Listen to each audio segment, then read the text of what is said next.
Welcome to FB4I classes. कैसे हैं मेरे सभी प्यारे बच्चे। 9th क्लास में हमारा ज्योग्राफी का एक सेगमेंट हुआ था। आज से बेटा शुरू करने जा रहे हैं हिस्ट्री का जो सिलेबस है वो थोड़ा सा वास्ट एंड लेंथी सिलेबस है, तो इसको बड़े प्यार से डील करना पड़ेगा अपने को। अगर इसके साथ थोड़ा सा भी खेला हमने किया तो पूरी हिस्ट्री हमारी हिस्ट्री बना देगी फिर, और हम हिस्ट्री ना बने इससे बचने के लिए बेटा इस हिस्ट्री को बड़ी तरीके से डील करना पड़ेगा। वो तरीका क्या है, वो तरीका मैं सिखाऊंगा आपको किस तरीके से डील करना है।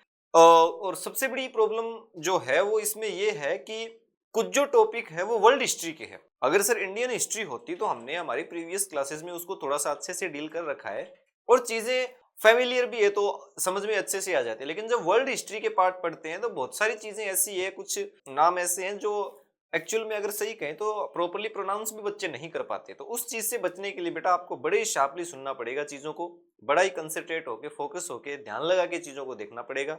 एक एक बात को बड़ी प्यार से सुनना है। डिलीवरी जो रहेगी चीजों की वो बड़ी डेलिबरेटली और पूरा डीप मैं आपको समझाने की कोशिश करूंगा। बस उसके लिए जरूरी है कि आपको पूरे पेशेंस के साथ चीजों को बड़ी प्यार से सुनना है। अगर एक बार इस प्रोसेस के साथ आप गो थ्रू हो जाते हैं तो चीजें बड़ी आसान इजी हो जाएगी। अदरवाइज ये चीजें ऐसी है जिनकी ऐसी खिचड़ी पक जाएगी ना माइंड में कि आप ये समझ ही नहीं पाओगे कभी। अपने को सिर्फ एक ही कंसेप्ट पे काम करना है कि सिंगल शॉट बात सर, अब की बार लास्ट बार बार चीजों को हमें ये सिर्फ रिवाइज ही करना है, लेकिन बार बार ये क्लासेस वगैरह ये सब झंझट सर हमें नहीं करना। एक बार पढ़ के बेटा क्लियर आउट कर लेना है। और अगर आप ढंग से इस बार नहीं समझोगे, ऐसे मतलब निगाह से देखने की कोशिश करोगे तो फिर फायदा नहीं होने वाला है। तो स्टार्ट करते हैं अपना चैप्टर फ्रेंच रेवोल्यूशन। अगर थोड़ी सी बात की जाए, पहले फ्रेंच रेवोल्यूशन की बात करते हैं तो अपन थोड़ा सा आपको फ्लैशबैक में लेके चलते हैं। आपको लेके चलते हैं 18th सेंचुरी में। 18th सेंचुरी में फ्रांस की जब बात करते हैं, जब कॉलोनियल पीरियड चल रहा था सर, लगभग ब्रिटेन ने सबको कॉलोनियल बना रखा था अपना। हालांकि इंडिया में लगभग बात करते हैं तो 17 जो सेंचुरी थी, 17th जो सेंचुरी थी तब ब्रिटिश अपने यहाँ पे उसकी स्टार्टिंग में यहाँ पे आते हैं, धीरे धीरे खुद को सेटल डाउन करते हैं। 1857 का जो रिवोल्ट होता है, बहुत सारे एक्ट आते हैं। 1781 का पिट्स इंडिया एक्ट हो गया, उसके बाद 1791 का हो गया, और सबसे इंपॉर्टेंट जो है 1909 का हो गया, 1921 का हो गया, और फिर फाइनल जो 1935 का, ये सब आते हैं। लेकिन इससे पहले ये सारी चीजें सेकंड थर्ड जो चैप्टर है इंडिया से रिलेटेड, जो चैप्टर अपन 10th क्लास में देखते हैं, तो ये सारी एक थीम क्रिएट कर रहा है। फ्रांस एक्चुअल में क्या कर रहा है कि फ्रांस एक बेस के रूप में एक रिवोल्ट के थ्रू भी अपन कैसे डेमोक्रेसी को, मोनार्की को खत्म कर सकते हैं और डेमोक्रेसी को स्टेबल कर सकते हैं, ये एग्जाम्पल अगर पूरे वर्ल्ड में कोई सेट करने वाला है तो वो कौन है? वो फ्रेंच रेवोल्यूशन है। फ्रेंच रेवोल्यूशन के वो आइडियाज जो पूरे यूरोप में सेपरेट हुए और उन्हीं आइडियाज को अडॉप्ट किया बाद में इंडिया ने, जिनको आगे फॉलो अप में लेके आए हमारे डिफरेंट टाइप्स ऑफ जो ग्रुप्स थे। चाहे वो गांधी जी का सत्याग्रह की बात कर लो, चाहे वो अपने सुभाष चंद्र बोस की, चाहे आर्मी की बात कर लो, चाहे आप इसी अगर फेज में बात करते हो तो आप चाहे जैसे अपने दो यहाँ पे बेसिकली ग्रुप चलते थे, जिसमें एक जो था वो मारपीट में बिलीव करता था कि हम चीजों को लड़ाई करके भी सॉर्ट आउट कर सकते हैं, ठीक है, जिसमें आपने लाला लाजपत राय की बात करते हैं, बाल गंगाधर तिलक की बात करते हैं, ठीक है, विपिन चंद्र पाल की बात करते हैं, अरविंदो घोष की बात करते हैं। दूसरा जो ग्रुप था जो गांधी जी की आइडियलिज्म पे चलता था कि हमें अहिंसा यानी सत्याग्रह के रास्ते पे, यानी नॉन वायलेंस के हमें रास्ते पे चलना है, वायलेंस तो हमें करना ही नहीं है, विदाउट एनी वायलेंस हमें क्या करना है, चीजों को सेटल डाउन करना है, ठीक है, जिसको अपन एक सिंपल टर्म में अपन क्लास 10th में जब देखेंगे सत्याग्रह के पर्सपेक्टिव देखेंगे। गांधी के जो बहुत सारे जिन्होंने लगभग 1916 से ये चीज जो शुरू हुई थी वो साउथ अफ्रीका से 1915 में यहाँ पे आते हैं। तो ये सारी आइडियोलॉजी एंड ये थीम, ये बेस कौन क्रिएट कर रहा है सर?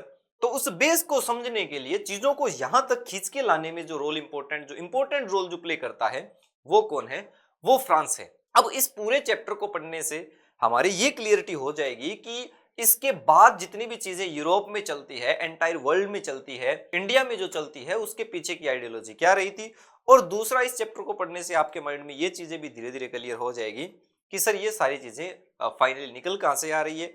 और भाई फ्रांस एक एग्जांपल सेट, जैसे मैं पहले ही बता रहा हूं कि आप फ्रांस एक एग्जांपल सेट करता है कि स्लेवरी को अबॉलिश करना या फिर मोनार्की के अगेंस्ट में अगर जाके कोई काम करते हैं तो उसका सबसे अच्छा जो मेथड रहता है लिबरल होने का, वो रिवोल्ट हो सकता है। किंग को अपन रिवोल्ट के थ्रू या कॉन्स्टिट्यूशन के थ्रू भी एब्डिकेट करके चीजों को सेटल डाउन कर सकते हैं, ठीक है। तो बड़ा ही मतलब वास्ट एंड डेलिबरेटली तरीके से कोशिश करें कि पूरा एक एक चीज को अच्छे से समझने की कोशिश करें। मेरी आपसे ये गुजारिश रहेगी कि जितने भी जो स्टूडेंट्स हैं वो ऑनलाइन मुझे देख रहे हैं वो साथ साथ चीजों को नोट डाउन करते चलेंगे बेटा। अगर हमने क्रोनोलॉजिकल ऑर्डर को फॉलो नहीं किया तो ये चैप्टर बिल्कुल समझ में नहीं आएंगे। इन चैप्टर में सिर्फ एक ही चीज का खेल है और वो है क्रोनोलॉजी। आप क्रोनोलॉजी के साथ चलोगे चीजें आराम से समझ में आएगी, अदरवाइज फिर मैं पहले ही कह रहा हूँ खिचड़ी तो बननी है। फ्रेंच रेवोल्यूशन की जब बात करते हैं तो उस टाइम के बारे में बात करने से पहले वही अपना बेसिक सी बात कि इस चैप्टर का सिर्फ एक टेबल कंटेंट यानी एक रोड मैप क्या हो सकता है अपने को एक तैयार करना है। अगर इस चैप्टर की जब स्टार्टिंग करते हैं, इस चैप्टर की बेटा जब स्टार्टिंग करते हैं तो हमारे पास दो चीज निकल के आती है और वो हमें पता ये लगता है कि स्टार्टिंग में जब इंट्रोडक्शन की हमारी बात होगी तो उसके बाद एक्चुअल में रीजन क्या था, रीजन ऑफ द रिवोल्ट, यानी ऐसी क्या चीज क्रिएट हुई फ्रांस के अंदर कि ये सारी थीम क्रिएट हुई, लोगों को लड़ना पड़ा, किंग को यहां तक कि मारना पड़ा, डिफरेंट टाइप्स ऑफ ग्रुप बने वहां पे, क्लब बने वहां पे और अलग अलग लोगों के हाथों में पावर जाती रही। मोनार्की थी वो कॉन्स्टिट्यूशनल मोनार्की में कन्वर्ट हुई। उसके बाद प्रॉपर डेमोक्रेसी आई कि नहीं आई, लोगों ने क्या मतलब रोल प्ले किया, वुमेन्स का क्या रोल था वहां पे, स्लेव्स का क्या रोल था, या कौन सा जो पर्टिकुलर जो कैटेगरी या कम्युनिटी या तबका था जो सबसे ज्यादा खुद को एलिस्ट फील कर रहा था, सबसे ज्यादा दबा हुआ स्ट्रेस फील कर रहा था, कौन था जो प्रिविलेजेस ले रहे थे, ये सारी चीजें हम देखते हैं। तो उनके पीछे जो सबसे बड़ा जो हाथ था वो था some privileges used by some special classes, यानी कुछ स्पेशल क्लास थी वहां पे जिनको हम क्या बोलते हैं, स्टेट बोलते हैं यहाँ पे। वो कुछ प्रिविलेजेस के साथ चल रही थी, कुछ स्टेट ऐसे थे जिनको वो क्या कर रही थी, स्प्रेस कर रही थी। तो कोई भी चीज को तब तक ही दबाया जा सकता है, तब तक ही कंप्रेस किया जाए, तब तक वो फट के बाहर ना निकले। उन लोगों का जैसे उन स्टेट के जो प्रिविलेजेस यूज कर रहे हैं उनके अगेंस्ट में गुस्सा फट के बाहर निकलता है तो वो रिवोल्ट का रूप लेता है बेटा। वो उसको अपन क्या बोलते हैं, रिवोल्ट का रूप बोलते हैं। यानी लोगों का जब जो पेशेंस लेवल है वो खत्म होके जब लोगों का एग्रेशन बाहर निकलता है, वो गुस्सा ही यहाँ पे क्या बनता है, रिवोल्ट बनता है किंग के अगेंस्ट में, किंग के जो सिस्टम चल रहा है उसके अगेंस्ट में, उन स्टेट के अगेंस्ट में जो उनको स्प्रेस कर रहे हैं और उनकी कमाई से, उनकी मतलब मेहनत से सारा का सारा प्रिविलेजेस वो लोग यूज कर रहे हैं। तो बेसिकली सोसाइटी सिस्टम हो गया। यानी French society during the late 18th century में फ्रेंच सोसाइटी कैसी थी। उसके बाद ये फ्रेंच रिवॉल्यूशन का आउटब्रेक कैसे हुआ, यानी रिवोल्ट के क्या रीजन थे, रिवॉल्यूशन हुआ कैसे, वो चीजें बात करते हैं। फ्रांस अबोलिश करता है मोनार्की को और रिपब्लिक बनता है, या फिर इस मोनार्की को फ्रांस किसमें चेंज करता है, कॉन्स्टिट्यूशनल, यानी मोनार्की को कॉन्स्टिट्यूशनल तरीके से वो कैसे चेंज करता है, कॉन्स्टिट्यूशनल मोनार्की में वो कैसे लेके आता है। फिर रीजन ऑफ टेरर क्या रहते हैं यानी किंग ऐसी कुछ पॉलिसीज लगाता है जिससे लोगों के जो लोगों में एक मतलब फियर सेपरेट होता है कि किंग सबको मार देगा, तो लोग क्या करते हैं अपने कंट्री को छोड़ के सारे अपने जो ग्रेन स्टॉक है उनको लेके जो नेबर कंट्री है वहां पे चले जाते हैं। यानी लोगों में डर और भय का माहौल क्रिएट होता है, रीजन ऑफ टेरर होता है। तो बहुत सारे जो फिलोसफर्स है, थिंकर्स है, वो निकल के आते हैं, वो क्या आइडियोलॉजी रखते हैं। फिर धीरे धीरे अबॉलिशन ऑफ स्लेवरी, इसमें अपन देखेंगे किस तरीके से यूरोप से जो लोगों को अफ्रीका और अमेरिका, यानी ये वो एक ट्राइंगल जो स्लेव ट्राइंगल जो बनता है, कुछ इंपॉर्टेंट जो पोर्ट है, ये क्या स्लेव ट्राइंगल क्या है सर, किस पहले लोगों को अफ्रीका क्यों लाया जा रहा है, ऐसी डायरेक्ट अमेरिका क्यों नहीं ले जाया जा रहा, यूरोप में ऐसी क्या सिचुएशंस है, स्लेवरी को अबॉलिश क्यों किया जा रहा है, या स्लेवरी को अबॉलिश करने वाले वो लोग कौन कौन है, या स्लेवरी स्टार्ट ही क्यों हुई, उसके पीछे रीजन क्या है। फिर रिवोल्यूशन एंड एवरीडे लाइफ, फिर फाइनली जो रिवोल्ट होता है उस टाइम में कैसी सिचुएशंस है, कौन उसमें इंपॉर्टेंट रोल प्ले कर रहा है, उस टाइम लोगों की लाइफ कैसी है, क्या लोग सही से रह पा रहे हैं कि नहीं, या फिर वहां पे मतलब बिल्कुल लाइफ है वो एकदम झिंगालाला वाला सिस्टम तो नहीं हो रखा है एकदम कि वहां पे कि लोगों को इतनी परेशानियां हो रही है कि मतलब सर्वाइवल करना ही मुश्किल हो रहा है, लोगों को खाने पीने की चीजें ही बड़ी मुश्किल से मिल रही है। ठीक है, और फाइनली अपन देखें कि इन सारे जो रिवोल्ट था, फ्रांस का जो रिवोल्ट था उसका कंक्लूजन क्या निकला कि वो पूरे यूरोप में ये आइडिया सेपरेट हुआ, वहीं से हमने वो सारा का सारा आइडिया है वो बाद में इंडिया अडेप्ट यानी पूरा वर्ल्ड अडेप्ट करता है। तो बेटा जब फ्रांस की जब बात करते हैं तो फ्रांस उस टाइम में 1789 या 1780 1750 की अगर बात करते हैं, यानी अपन हाफ ऑफ 18th सेंचुरी के बाद की बात करते हैं, तो फ्रांस इतना पावरफुल था कि उसने क्या किया था कि ब्रिटेन से अमेरिका को ब्रिटेन के कॉलोनियल जो रूल था उससे बाहर निकालने में हेल्प की थी। लेकिन यानी सोच के देखो कि आज जो अमेरिका सुपर पावर बन के बैठा है उसको कभी फ्रांस ने ब्रिटेन के कॉलोनियल रूल से गेट रिड करवाया था, आजाद करवाया था, फ्री करवाया था। तो इस सिस्टम में होता क्या है कि एक्चुअल में फ्रांस जब हेल्प करता है तो फ्रांस के खुद के सारे रिसोर्स है, फ्रांस को आर्मी भी भेजनी पड़ती है, रिसोर्स भी देना पड़ता है, बहुत सारे पैसे भी लगते हैं, तो उसमें फ्रांस का खुद का जो ट्रेजरी है वो खाली हो जाता है। फ्रांस का जब खुद का ट्रेजरी खाली होता है तो वहां पे सर उस टाइम टैक्स कलेक्शन इतना ज्यादा होता नहीं है, तो फ्रांस के अंदर ही खुद के अंदर ही दूसरों की हेल्प के चक्कर में क्या होता है कि खुद के अंदर कुछ चीजें खराब हो जाती है। एक्चुअल में यहीं से हमारे चैप्टर की स्टार्टिंग होती है। तो ये एक आउटलाइन हो गया, आप स्क्रीनशॉट ले सकते हैं या वीडियो पॉज करके साथ साथ लिख सकते हैं। ये पूरा आपने चैप्टर का एक ओवरव्यू हो गया कि सर इतना सारा हम चैप्टर में देखने वाले हैं। जब इंट्रोडक्शन की बात करते हैं तो सबसे पहले सर एक चीज देख रहे हैं हम, revolution.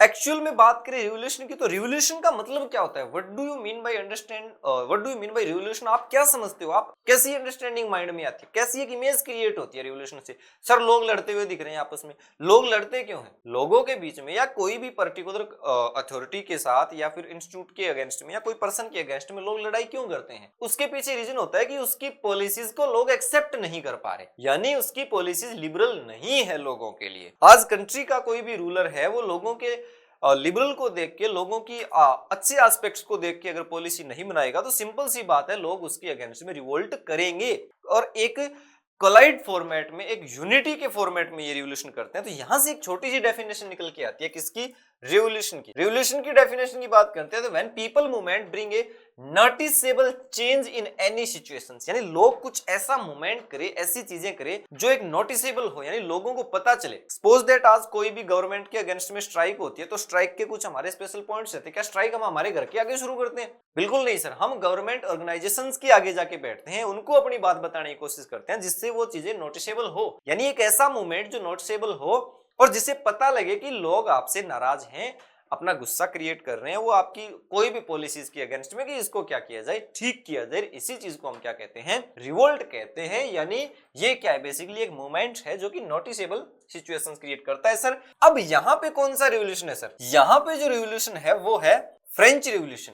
The French revolution was a period of social and political upheaval, यानी एक डिस्टर्बेंस था सर। यानी अब रिवोल्ट होता है, रिवोल्ट होता है तो जिस जगह पे या जिस कंट्री में रिवोल्ट होता है बेटा जी, तो वहां की सोशल लाइफ, वहां की इकोनॉमिक, वहां का रीजनल सिस्टम, वहां का कल्चरल सिस्टम पूरा का पूरा क्या होता है, अफेक्ट होता है, इंपैक्ट पड़ता है उन चीजों से। पूरी चीजें क्या होती है, डाउनग्रेड, डाउनफॉल होने लग जाती है। यानी ये क्या था सर, एक ऐसा टाइम था, कितने साल का, ये लगभग 10 ईयर का एक पीरियड था बेटा। 1789 से ये एक 10 ईयर का पीरियड था। ये 1789 से 1799 के बीच का क्या था, ईयर ऑफ रिवोल्यूशन था। लेकिन इनके पीछे जो बेस था वो एक लॉन्ग टर्म, एक लॉन्ग पीरियड का एक टाइम था जिसमें यहां आके ये लोगों का अग्रेशन है वो क्या होता है, एक्चुअल में बाहर निकलता है इस टाइम में।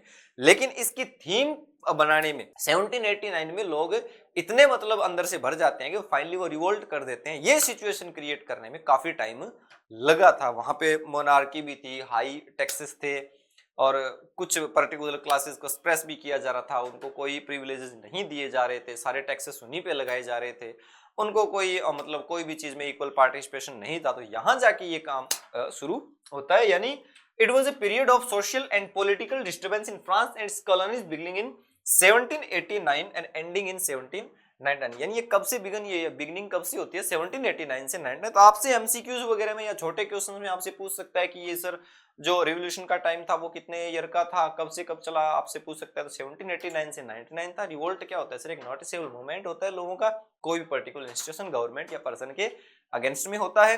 ठीक है, फ्रांस के अंदर की सिचुएशन थी, हमने देख ली थी। अब थोड़ा सा फ्रांस के बारे में देखते हैं कि एक्चुअल में उस टाइम के फ्रांस में सिचुएशन क्या थी, उन सिचुएशन की वजह से ये चीज बनती है। ठीक है, अब देखते हैं, जब वर्ल्ड मैप में अपन फ्रांस को देखते हैं बेटा तो अपने को पता लगता है कि सर यहां से एक बेसिक रफली अगर देखने की कोशिश करें तो इससे इधर का पूरा जो हमारा है, इससे इधर का पूरा जो है, इसको क्या बोलते हैं, यूरोप बोलते हैं। क्या बोलते हैं, यूरोप बोलते हैं। ठीक है, और यूरोप का एक छोटा सा कंट्री है सर, क्या, फ्रांस। यूरोप का एक छोटा सा कंट्री क्या है, फ्रांस है। ठीक है, ये इधर हमारा नॉर्थ अमेरिका, ये साउथ अमेरिका हो गया, ये अफ्रीका हो गया, ये पूरा का पूरा एशिया हो गया, ये ऑस्ट्रेलिया हो गया, ये यूरोप हो गया। यूरोप में सिचुएटेड है एक छोटा सा कंट्री। आपसे मैप में कई बार अपने मैप से भी तो क्वेश्चन आते हैं, उनमें ऐसी चीजें आपसे लोकेट करवाते हैं। ठीक है, तो यूरोप का एक छोटा सा कंट्री है सर फ्रांस। ठीक है, अब इसमें अगर बात करते हैं तो वहां पे उस टाइम क्या सिचुएशन, अब बात करते हैं तो बेटा ये कहानी स्टार्ट होती है वहां के किंग से। बड़े ही प्यार से आराम से सुनेंगे सभी। वहां का जो किंग था उस टाइम में, उसका नाम था किंग लुई 16। क्या नाम था, लुई 16। ठीक है, अब ये 1 2 3 4 5 15 16 ये एक मतलब ऐसे एक किंग जो बनते थे वो बाई बर्थ होते, सीरीज में चलते हैं। लुई 16 उस टाइम का किंग था। ठीक है, अब लुई 16 जब किंग बनता है तब कैसी सिचुएशन थी? लुई 16 जब किंग बनता है तब फ्रांस में होता क्या कि लुई 16 किंग बना तो एक तो बिल्कुल वो 20 ईयर का एकदम यंगस्टर छोटा सा लड़का था, तो उसे ज्यादा एक्सपीरियंस नहीं था, यानी किस तरीके से रूल किया जाता है, किस तरीके से कंट्री को अच्छे से रन किया जाता है, या फिर किस तरीके से टैक्स सिस्टम रखना चाहिए, कैसे लोगों को वेलफेयर किया जा सकता है, या फिर स्टेट सिस्टम है उसको कैसे मेंटेन किया जा सकता है। तो वो बिल्कुल नया नया राजा था, तो उसको छोटी सी उम्र का था, तो उसको इतना एक्सपीरियंस नहीं था। दूसरा, मैं पहले बता चुका हूं आपको कि उस टाइम फ्रांस हेल्प करता है अमेरिका की ब्रिटेन से उसको कॉलोनियल रूल से बाहर आने में, तो उसमें फ्रांस के लगभग लगभग रिसोर्स है वो क्या हो जाते हैं, खत्म हो जाते हैं। तो फ्रांस में क्या नहीं है, ज्यादा पैसा भी नहीं है, ठीक है। और तीसरा कि जो किंग लुई 16 है वो न्यूली मैरिड है, अभी लेटेस्ट नई नई उसकी शादी हुई है, तो उसका ज्यादा मतलब ध्यान भी नहीं है राजकाज में, इतना ज्यादा वो मन ही नहीं लग रहा उसका। तो सर होता क्या है कि king Louis 16 king of France in 1774, यानी 1774 में लुई क्या बनता है, किंग बनता है, जब वो 20 साल का होता है, ठीक है। He help America gain independence from Britain, यानी बहुत ही इंपॉर्टेंट पॉइंट है सर ये कि वो ब्रिटेन की क्या करता है, अमेरिका की क्या करता है, हेल्प करता है ब्रिटेन के कॉलोनियल रूल से बाहर आने में। तब लुई 16 जब किंग बनता है तो उसे मिलता क्या है, एम्प्टी ट्रेजरी, यानी खजाना पूरा खाली, कोई पैसा नहीं है, कोई पैसा नहीं है। और जितना पैसा थोड़ा बहुत दिल्ली वेजेस या टैक्स से कलेक्ट हो रहा है वो सारा का सारा दिल्ली एक्सपेंडिचर में लग रहा है, जो उसका पैलेस है उसको मेंटेन करने में, छोटे मोटे जितने भी उनके जो स्लेव्स है या फिर जो आर्मी है उनकी सैलरी वेजेस में जाने में सारा पैसा वहां खर्च हो रहा है। तो उनके पास एक स्टॉक में ट्रेजरी नहीं है, ठीक है। रीजन क्या था ट्रेजरी एम्प्टी होने का, पहला long years of war with Britain. आप पॉइंट आउट फॉर्मेट में एज इट इज ये चीजें बना के लिख सकते हैं कि सर ट्रेजरी जो उसको खाली मिलती है किंग लुई 16 को, तो उसका पहला रीजन तो था कि वो क्या करता है, लंबे टाइम तक ब्रिटेन के साथ वॉर क्या करता है, लड़ता है, किसके लिए, अमेरिका के लिए। दूसरा, cost of maintaining the court in palace of Versailles, जो उनका महल था, जो राजा का जो पैलेस था, उसको मेंटेन करने की बहुत हाई कॉस्ट थी, तो लगभग सारा पैसा यहां लग रहा था। तो यानी यहां तक हमारे ये बात समझ में आती है सर कि 1774 में लुई 16 है वो फ्रांस का किंग बनता है। जब वो किंग बनता है 20 ईयर उसकी एज है, बिल्कुल छोटा सा राजा सर, और उसे सारे के सारे ट्रेजरी एम्प्टी मिलते हैं। उसके पीछे रीजन ये रहता है कि वो अमेरिका की हेल्प करता है, ब्रिटेन से लड़ाई करता है वो अमेरिका के सपोर्ट में, और दूसरा सर उसका जो पैलेस था उसको मेंटेनिंग कॉस्ट थी वो बहुत ही हाई थी, ठीक है। अब बात करते हैं कि उस टाइम में, ठीक है सर यहां तक बिल्कुल सही है, हमारे समझ आ रहा है कि फ्रांस में कैसी सिचुएशन है। तो फ्रांस के लोगों को क्या प्रॉब्लम है इससे, फ्रांस के लोगों को क्या प्रॉब्लम है इससे, फ्रांस के लोगों को तो ये प्रॉब्लम है कि वहां पे एक डिस्क्रिमिनेशन सिस्टम चल रहा है। बेसिकली फ्रांस है वो स्टेट टाइप में डिवाइड हो रखा है। वहां पे कितने स्टेट है बेटा, वहां पे 3 स्टेट है। अब सर ये स्टेट क्या होता है, according to category and community and regional language, या कोई भी बिहाफ पे आप क्या कर दो चीजों को या लोगों को डिवाइड कर दो। तो ऐसे ही फ्रांस में भी लोगों को क्या कर रखा था, डिवाइड कर रखा था। कितने स्टेट में, 3 स्टेट में। यानी अपन बात करते हैं 18th सेंचुरी में अगर बात करते हैं तो वहां पे स्टेट सिस्टम डिवाइड कर रखा था। अब ब्रिटेन के अगेंस्ट में जो वॉर होती है उसमें क्या होता है कि बहुत सारा बिलियंस में पैसा खर्च होता है, ठीक है। और वहां की जो उस टाइम की करेंसी थी उसको क्या बोलते थे, लिब्रे, ठीक है। लैंडर्स वो give money on credit started charging interest. अब जिनसे पैसा ले रखा था, लोन ले रखा था, वो टाइमली रीपे कर ही नहीं पा रहे थे, तो उन्होंने क्या किया, हाई इंटरेस्ट और चार्जेस लगाना शुरू कर दिया। दूसरा, गवर्नमेंट ने भी क्या कर दिया, फोर्स टू इंक्रीज टैक्सेस। अब गवर्नमेंट इसकी रिकवरी कहीं ना कहीं से तो करेगी, तो वो टैक्स लगाएगी। और टैक्स सिस्टम वहां पे कुछ ऐसा था कि जो तीनों स्टेट थे उनमें से first and second state tax पे नहीं करता था, ओनली थर्ड स्टेट टैक्स पे करता था। टैक्स पेयर कौन से थे, सिर्फ थर्ड स्टेट। लेकिन उल्टा सिचुएशन वहां पे ये थी कि लैंड होल्डिंग सबसे ज्यादा फर्स्ट एंड सेकंड स्टेट के पास थी, थर्ड स्टेट के पास ज्यादा लैंड होल्डिंग नहीं थी। यानी जिनके पास लैंड ज्यादा है वो टैक्स नहीं देते थे, उनके पास सारे प्रिविलेजेस हैं, और जिनके पास लैंड कम है वो सिर्फ टैक्स देते हैं और उनके पास प्रिविलेजेस नहीं है। तो ये एक फीलिंग ऑफ डिस्क्रिमिनेशन की एक वहां पे क्रिएट हुई। दूसरा, division of French society. French society के जब डिवीजन की बात करते हैं तो वहां पे कितने स्टेट थे सर, वहां पे first state, second state and third state. अब इनमें से जो थर्ड स्टेट है वो सिर्फ क्या करता था, टैक्स पे करता था। ये भी रिवोल्ट का एक मेजर रीजन था वहां पे कि सिर्फ थर्ड स्टेट है वो क्या है, वहां का टैक्स पेयर है। अब कौन कौन थे, फर्स्ट स्टेट में कौन है, सेकंड स्टेट में कौन है, थर्ड स्टेट में कौन है, यानी वो कौन कौन से लोग हैं जो फर्स्ट स्टेट में बिलोंगिंग करेंगे, कौन से वो लोग हैं जो सेकंड स्टेट में आएंगे, और कौन से वो लोग हैं जो थर्ड स्टेट में आएंगे जो टैक्स पे करेंगे। देखते हैं थोड़ा सा, ठीक है। अब division of the French society, यानी वहां पे एक फ्यूडल सिस्टम कैसा था। The state first and second state, यानी first and second state never paid any taxes, क्योंकि ये किंग के बहुत ही क्लोज, किंग के रिश्तेदार, किंग के रिलेशन वाले भाई बंधु मित्र, और दूसरा जो चर्च में जो पादरी होते थे, चर्च में जो क्लर्जी जिनको बोलते थे वो लोग, पंडित बाबा, वो टैक्स पे नहीं करते थे। और ये किस में आते थे, फर्स्ट एंड सेकंड स्टेट में, यानी the first state and second state never paid any tax. Second point क्या है, the third state people were not treated well by the Kings.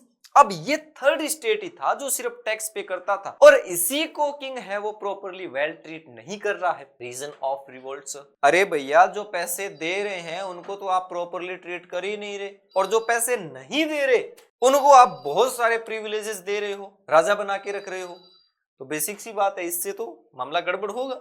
They were made to pay all taxes, third state सारे tax pay करेगा। They were forced to work in houses of nobles, nobles जो बड़े लोग थे जो king के साथ रहते थे, उनको टैक्स पे करेंगे कौन, थर्ड स्टेट वाले। उनके घरों में काम करेंगे साफ सफाई का सारा कौन, थर्ड स्टेट वाले। तीसरा, they were forced to serve in the army, मरने के लिए आप ही जाओ आगे, आप ही टैक्स पे करोगे, आप ही हमारे घरों में काम करोगे, और कल को अगर वॉर होती है तो सबसे पहले आगे लड़ने के लिए, मरने के लिए, हमें प्रोटेक्ट करने के लिए भी आप जाओगे। यानी सर ये तो मामला वो हो गया कि अपना काम बनता बाढ़ में जाए जनता। फर्स्ट और सेकंड स्टेट है वो मजे ले रहे हैं, थर्ड स्टेट है वो सिर्फ उनको पालने का काम कर रहे हैं, ये तो गड़बड़ है। और इसी की वजह से फ्रांस में कहीं ना कहीं तो लड़ाई होगी। They were forced to build roads, यानी जितने भी कंस्ट्रक्शन के वर्क है, कहने का मतलब ये है कि जितने भी छोटे मोटे काम है, पैसे का देना, पैसा वहां पे गवर्नमेंट के टैक्सेस में लेना, या प्लांटेशन का काम करना, कंस्ट्रक्शन का काम करना, आर्मी में सबसे पहले आगे जाके गोलियां चलाना, वॉर करना, मरना, ये सारा थर्ड स्टेट के पाले में था। तो थर्ड स्टेट सबसे ज्यादा नाराज था, और इतना करने के बावजूद भी किंग है वो उन्हें वेल ट्रीटमेंट नहीं दे रहा था। तो ये और एक सबसे बड़ा उनके लिए डिजास्टर था कि चलो कर दिया हमने, नो इश्यू, हम थर्ड स्टेट से हैं, हमारा भाई हो सकता है ड्यूटी थी उस टाइम में, ऐसी कोई सिस्टम था तो ड्यूटी हो सकती है हमारी, लेकिन इतना कुछ करने के बाद भी किंग हमें वेल ट्रीट नहीं करता है, समझ गए। तो इस वजह से थर्ड स्टेट बड़ा ही क्या था, नाराज था। अब होता क्या है कि सर रिवोल्ट जो स्टार्ट होता है तो उसके पीछे की एक छोटी सी स्टोरी है, इस चैप्टर में आएगी, हालांकि मैं भी बता दे रहा हूं कि रिवोल्ट स्टार्ट इसलिए होता है कि किंग क्या करता है कि जो ट्रेजरी पूरा खाली है, इस चीज पे किंग बड़ा ही मतलब ऐसे विचार करता है कि यार किस तरीके से चीजों को रन किया जाए। तो वो सोचता है कि क्यों ना टैक्स बढ़ा दिया जाए, अगर मैं टैक्स बढ़ाऊंगा तो टैक्स कलेक्शन ज्यादा होगा, और टैक्स कलेक्शन ज्यादा होगा तो भाई सारा सिस्टम पे मैं पैसा खर्च कर सकता हूं। अब आप सोच के देखो, इतना कुछ मेरे बताने के बाद आपको एक बात तो क्लियर हो गई होगी कि टैक्स बढ़ेगा तो उसका डायरेक्ट इंपैक्ट किस पे आएगा, थर्ड स्टेट पे। अरे थर्ड स्टेट तो ऑलरेडी मरा पड़ा है और उस पे और टैक्स बढ़ा रहे हो, तो किंग क्या करता है, एक मीटिंग बुलाता है। किंग एक मीटिंग बुलाता है, उसमें फर्स्ट, सेकंड और थर्ड स्टेट तीनों को इनवाइट करता है। फर्स्ट स्टेट से 300 लोग, सेकंड स्टेट से भी 300, और थर्ड स्टेट से 601 लोग आते हैं। बाकी सबको बोला जाता है कि आप लेटर के थ्रू चिट्ठियां भेजिए। लगभग 40,000 40,000 के आसपास सजेशंस आते हैं लेटर्स के थ्रू। किंग क्या करता है कि सबको बढ़िया से बिठाता है, नाश्ता पानी करवाता है, लेकिन थर्ड स्टेट को खड़ा कर देता है बाहर लॉबी में, और कहता है सबकी बातें सुनी जाएगी। वहां पे वो थोड़ा सा डिस्क्रिमिनेशन करता है, टैक्स को इंक्रीज करने की डिमांड करता है। वो देखेंगे हम कि वहां पे वोटिंग सिस्टम होता है, तो voting system caste based state based करता है कि वन स्टेट वन वोट करता है, वन पर्सन वन वोट नहीं करता, और टैक्सेस बढ़ाने की वो परमिशन लेता है और टैक्सेस बढ़ाता भी है। इस चीज से थर्ड स्टेट नाराज होके उस मीटिंग को छोड़ के निकल आता है वहां से, और ये कहता है कि अब हम फ्रांस का कॉन्स्टिट्यूशन बनाएंगे, हम एक असेंबली बनाएंगे और राजा की बात को नहीं मानेंगे, और यहीं से ये लड़ाई शुरू होती है। यानी बेसिक्स ये इसके पीछे का पर्पस था। तो अब इतने सारे काम होते हैं कि सिर्फ फर्स्ट सेकंड स्टेट है वो टैक्स पे नहीं करता, थर्ड स्टेट है वो उसको किंग ट्रीट प्रॉपर्ली नहीं करता, थर्ड स्टेट के पास लैंड होल्डिंग सबसे कम है, फर्स्ट सेकंड के पास लैंड होल्डिंग सबसे ज्यादा है, और थर्ड स्टेट के लोग है वो नोबल्स के हाउसेस में काम करते हैं, वही रोड मैप बिल्डिंग बनाने का काम करते हैं, वही है वो आर्मी का काम करते हैं। तो इससे थर्ड स्टेट के साथ प्रॉपर्ली एक अच्छा खासा डिस्क्रिमिनेशन अपन यहाँ पे देख सकते हैं। अब थे और कौन, यानी सर बात करते हैं द फर्स्ट स्टेट। अगर फर्स्ट स्टेट की बात करते हैं तो it consisted the Roman Catholic clergy, यानी आप इनको क्लर्जी बोल सकते हो। इसमें कौन थे? रोमन कैथोलिक क्लर्जी, सारे के सारे पंडित बाबा लोग थे। जब बात करते हैं अपन किसकी, ये डिवीजन है उस टाइम फ्रांस का, ये उस टाइम फ्रांस का डिवीजन है कि लोग किस तरीके से सोसाइटी मेंटेन करते थे। सेकंड स्टेट कौन सा था? सेकंड स्टेट में थे it consisted of the noble about 2% of the population and owned 20% of the land. सर टोटल पॉपुलेशन का सिर्फ 2% ये नोबल पीपल थे, लेकिन टोटल लैंड का 20% इनके पास था और इसके बावजूद भी ये टैक्स पे नहीं कर रहे थे। कुछ तो गड़बड़ है, मामला कुछ क्या पूरा ही गड़बड़ है। तीसरा, थर्ड स्टेट में, इसमें नोबल्स में कौन आएंगे? जो राजा के बिल्कुल क्लोज है, किंग के रिश्तेदार, उसके फैमिली मेंबर, इवन किंग खुद भी, वो सारे इसमें, ठीक है। और बात करते हैं थर्ड स्टेट में। अब थर्ड स्टेट में कौन कौन आते हैं? थर्ड स्टेट में वेल्दी मर्चेंट्स हो गए, ठीक है, या फिर स्किल्ड वर्कर हो गए, ठीक है, जो अच्छा खासा कोई स्किल काम जानते हैं, ये सारे हो गए। दूसरा, सिटी वर्कर में poorly paid servants like cook, barber, attendant, ये लोग हो गए। और पीजेंट्स में 80% of the population were farmer, यानी they had little rights and paid half of their income in tax, यानी इनके वेजेस कम थे, सैलरी कम थी, लैंड होल्डिंग भी सबसे कम थी, उसके बावजूद भी ये टैक्स पे करते थे। और किंग की वजह से इनको ट्रीट, किंग की साइड से इनको ट्रीट भी अच्छे से नहीं किया जा रहा था। ये सारा काम इनके साथ हो रहा था। यानी ये फ्रेंच सोसाइटी का डिवाइडेशन था कि फर्स्ट स्टेट क्लर्जी स्टेट बोलते हैं सर इसको, रोमन कैथोलिक क्लर्जी थे।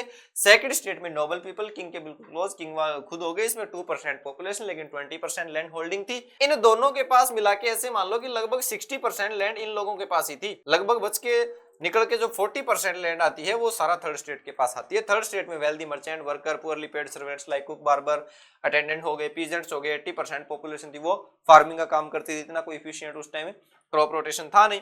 ये वहां पे डिवाइडेशन हुआ। अब हुआ क्या? इस वजह से आप एक चीज तो आपके माइंड में फिट हो गई कि सर उस टाइम में सोसाइटी में क्या थी? इनइक्वालिटीज थी। या तो टैक्स किससे मत लो, और अगर स्टेट को इंप्रूव करने के लिए टैक्स लिया जा रहा है तो सबसे टैक्स लो। लैंड डिवाइडेशन है वो सब में इक्वल रखो, प्रिविलेज है वो सबको इक्वल रखो। लेकिन ऐसा वहां पे नहीं था, पर्टिकुलर कोई क्लास को टारगेट किया जा रहा था, जो कि गलत था। French society was divided into 3 state, हमने देखा अभी। The first state consist of the clergyman. First state को क्या बोला आपने? क्लर्जीमैन बोला सर। फर्स्ट स्टेट को हमने क्लर्जी बोला था, अभी हमने देखा था। दूसरा, second state consist of the nobles and the third state consist of the common people, most of the वूम peasants, ठीक है। while the peasants comprise about 90% of the French population। अब 90% जो पॉपुलेशन थी वो थर्ड स्टेट के peasants की थी भैया, ठीक है। only few own land, 60% of the land was owned by the member of the first two state। First और सेकंड स्टेट के पास, यानी पॉपुलेशन ज्यादा थर्ड स्टेट की है लेकिन लैंड ज्यादा फर्स्ट एंड सेकंड स्टेट के पास है। Population come first and second state की है लेकिन लैंड ज्यादा फर्स्ट एंड सेकंड स्टेट के पास है। ये समझ रहे हैं आप लोग? यानी वो कम होके भी ज्यादा लेके बैठे हैं और ये ज्यादा होके भी कम रिसोर्स लेके बैठे हैं। Discrimination, sir. One of the many reasons why the revolt broke out was because only the member of the third state paid taxes। Third state सिर्फ टैक्स पे कर रहे हैं। The member of the first and second state were exempted to paying any taxes to the king। यानी यहां तक की story से हमको ये समझ में आता है सर कि उस टाइम में जब 1774 में जब लुई 16 जब किंग बनता है 20 ईयर की एज में, तो पूरा ट्रेजरी खाली था। उसके पीछे रीजन ये था सर कि पूरा का पूरा पैसा उसने ब्रिटेन के अगेंस्ट में जो वॉर हुआ था अमेरिका की हेल्प करने में उसमें लगा दिया था। दूसरा, जितना भी टैक्स वो कलेक्ट कर रहा था वो जो दिल्ली मेंटेनिंग थी उसमें लगा जा रहा था। और वहां पे एक सर डिस्क्रिमिनेशन था बहुत बड़ा लोगों में। स्टेट सिस्टम बना रखा था। State system first, second and third था। फर्स्ट स्टेट में क्लर्जी पीपल थे सर। सेकंड स्टेट में राजा और राजा के बहुत करीबी लोग जो नोबल पीपल थे वो थे। लेकिन फर्स्ट और सेकंड स्टेट के पास ऑलमोस्ट 60% लैंड होल्डिंग थी, लेकिन पॉपुलेशन लगभग 20%, 10 से 15% थी। लेकिन थर्ड स्टेट था वो सबसे ज्यादा पॉपुलेशन में था, लेकिन लैंड उसके पास सबसे कम था। और जितने भी छोटे मोटे काम थे, चाहे वो कंस्ट्रक्शन वर्क था, चाहे वो कोई और लोगों के घरों में काम करना है फर्स्ट सेकंड स्टेट के, और टैक्स पे करना है, ये सारा कौन कर रहा था? थर्ड स्टेट कर रहा। ठीक है, ये कुछ बेसिक बात हो। अब नोबिलिटी, क्लर्जी और ये क्या करते थे? अब ये तो फर्स्ट और सेकंड ये तो टैक्स देने तो खूब, ये तो रिच इन रिसोर्स, वेल्दी, अच्छे पैसे वाले लोग थे, तो ये क्या करेंगे? ये तो प्रिविलेजेस यूज करेंगे सर। यानी clergy enjoyed many privileges in French society. The nobles extracted feudal dues from the peasants. The latter were also compelled to provide service to their noblemen by working in field and houses। यानी उनकी dues भी कौन पे कर रहा है? Third state वाले कर रहे हैं। उनके घरों में भी काम कौन करेगा? थर्ड स्टेट वाले। उनके खेतों में भी काम कौन करेगा? थर्ड स्टेट वाले। लेकिन पैसा सारा किसको मिलेगा? फर्स्ट एंड सेकंड स्टेट को। यानी मेहनत उनकी, प्रॉफिट फर्स्ट एंड सेकंड का। ठीक है। They also had to serve in the army. Army में जाके हमें प्रोटेक्ट करना है। आप लड़ो आर्मी में, आप मरो हमारे लिए, हमें क्यों मरना है? Very good. The church also collected religious taxes. ये भी एक बहुत मजे की बात थी। चर्च रिलीजियस टैक्स लेती थी, जिसमें से पहला जो टैक्स था जिसको बोलते थे टीथिस, क्या बोलते थे? टीथिस, या टाइसिस भी कहीं लिखा हुआ है। The member of the third state had to pay direct tax to state. अब आपसे पूछ सकता है कि वहां पे थर्ड स्टेट से एक डायरेक्ट टैक्स लिया जाता, उसका नाम क्या था? ठीक है, ये डायरेक्ट टैक्स हो गया जो चर्च को पे करना पड़ता था, रिलीजियस टैक्स था और थर्ड स्टेट पे करता था। दूसरा अगर बात करते हैं कि एक और टैक्स था सर टाइले, जो कैसा था? Indirect taxes. अब इनडायरेक्ट यानी डायरेक्ट टैक्सेस हमने देखे कि दो टैक्सेस हो गए सर डायरेक्ट टैक्सेस, एक तो ये हो गया टैक्सेस और दूसरा हो गया टाइले। ये किसको पे करने पड़ते थे? रिलीजियस टैक्स थे, चर्च को पे करने पड़ते, थर्ड स्टेट पे करता था। और कुछ इनडायरेक्ट टैक्सेस जो डेली यूजेस की चीजें कि ये तो पक्का यूज करेंगे तो टैक्स तो भरना पड़ेगा इनको, imposed on tobacco, salt and many other everyday item. The third state was seeing with financial difficulties. यानी सर इतना कुछ करने के बाद अपने को एक बात तो समझ में आ गई कि फ्रांस में ऑल ओवर इक्वलिटी नहीं थी, फ्रांस में एक मास लेवल का डिस्क्रिमिनेशन था लोगों के साथ। और वो गुस्सा जब लोगों का फूटता है तो वही किसका रूप लेता है? वो किसके फॉर्म में अपने को दिखता है? फ्रेंच रेवोल्यूशन के फॉर्म में दिखता है कि लोगों से सर रिलीजियस टैक्स लिए जा रहे हैं, डायरेक्ट टैक्स लिए जा रहे हैं, इनडायरेक्ट टैक्सेस उनके डेली वेजेस पे लगाए जा रहे हैं, जो कि बिल्कुल एक मतलब गुड प्रैक्टिस नहीं है। कि पता है कि लोग डेली ये चीजें यूज करेंगे, जाएंगे कहां? टबैको यूज करेंगे, सोल्ट खाने में यूज करेंगे, और भी चीजें बहुत सारी है जो डेली यूज करेंगे। तो लोग करेंगे क्या इन चीजों का? यूज करेंगे तो पैसा देंगे, और पैसा देंगे तो भाई ये तो सिंपल सी बात है सर, आप लैंड या तो फिर उनको आप उतना लैंड दो ना, आप उसको मास लेवल पे लैंड स्केलिंग प्रोवाइड करो ताकि वो अच्छा प्रोडक्शन करे, ताकि वो अच्छा टैक्स भर पाए। लेकिन ऐसा कुछ नहीं है। यानी एक सिंगल स्टेट को टारगेट करके आप सिर्फ उनका क्या कर रहे हो? शोषण कर रहे हो, आप उनको जस्टिस में नहीं लेके आ रहे। और इस वजह से 1789 तक ये सिचुएशंस ऐसी खराब हो जाती है कि लोगों का गुस्सा फूट पड़ता है और वो किंग के अगेंस्ट में एक वॉर छेड़ देते हैं, जिसको अपन किसके फॉर्मेट में? फ्रेंच रेवोल्यूशन के फॉर्मेट में देखते हैं। तो ये बेसिक सी एक स्टोरी थी हमारी किसकी, कि एक्चुअल में फ्रांस में उस टाइम क्या सिचुएशन थी, उस टाइम किंग कौन था, वहां पे कैसी सिचुएशन थी जिस वजह से वहां पे ये लड़ाई होती है। और इस लड़ाई का इंपैक्ट पूरे यूरोप ना कि पूरे वर्ल्ड पे पड़ता है, और इसी की थीम से पूरा वर्ल्ड आगे फॉलो अप लेता है इन चीजों का। तो मिलते हैं जल्दी एक नेक्स्ट क्लास में और देखेंगे इस चैप्टर को आगे। तब तक के लिए पढ़ते रहिए, पढ़ाते रहिए। Thank you very much.